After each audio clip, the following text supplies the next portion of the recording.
Thierry Paulmier, bonjour. Bonjour. Vous êtes consultant en intelligence émotionnelle, vous enseignez à l'ENA et à l'EDEC et nous allons parler des émotions au travail. Alors vous estimez qu'un bon manager doit savoir utiliser ses émotions à bon escient.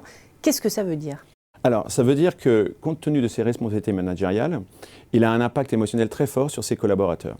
Et donc, il doit savoir désactiver ses émotions négatives autant que possible et activer ses émotions positives, à la fois chez lui et chez ses collaborateurs. Autrement, il risque de créer des effets émotionnels négatifs sur son équipe qui peuvent constituer des problèmes ou qui peuvent poser des problèmes ou qui peuvent créer des dommages. Alors, le premier inconvénient, c'est qu'il risque de prendre de mauvaises décisions.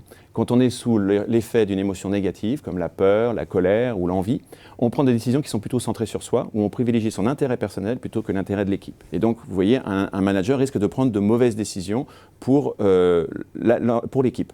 Le deuxième effet, c'est qu'il risque de donner un mauvais exemple et de contaminer les membres de son équipe.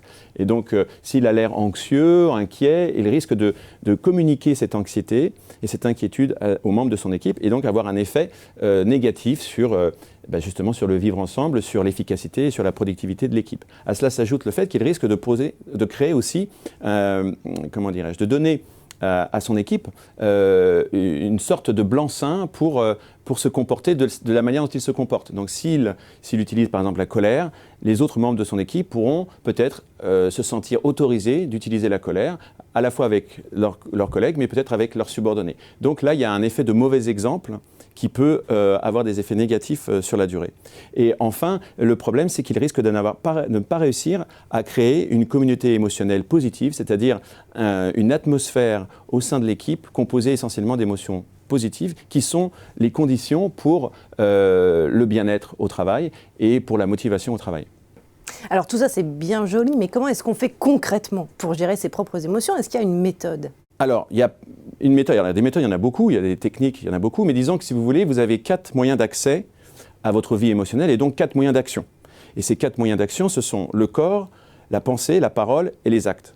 Et donc, vous pouvez agir sur votre état émotionnel en agissant sur votre corps, alors par la respiration, par le sport, le yoga, les arts martiaux. Il y a énormément de moyens d'agir sur son corps, par l'alimentation ou le sommeil, mais aussi en prenant des substances chimiques. Alors, évidemment, on peut prendre des médicaments, des antidépresseurs, des anxiolytiques, mais on peut prendre aussi des drogues. Donc, vous voyez, tout ça, ça agit sur votre état émotionnel par le corps. Mais évidemment, ça peut être parfois un peu passif et on peut créer des dépendances. Après, vous pouvez agir par la pensée. Évidemment, vous pouvez essayer de réviser votre jugement sur ce qui vous arrive et à partir de là, modifier votre état émotionnel. Vous pouvez aussi agir par la parole que vous adressez à vous-même, mais aussi la parole que l'on vous adresse. Elle va aussi avoir un gros effet sur vos émotions. Et enfin, par vos actes, en posant des actes qui vont vous permettre de lutter contre une émotion négative. Et alors, comment gérer les émotions des collaborateurs ? Alors, pour gérer les émotions des collaborateurs, évidemment, la palette des émotions est vaste. Néanmoins, on peut identifier certaines émotions qui ont un impact beaucoup plus fort sur la vie émotionnelle ou qui peuvent avoir un effet dissipateur des émotions négatives sur une large palette d'émotions négatives. Et il y en a 2 qui ont ce rôle-là très puissant, que sont l'admiration et la gratitude.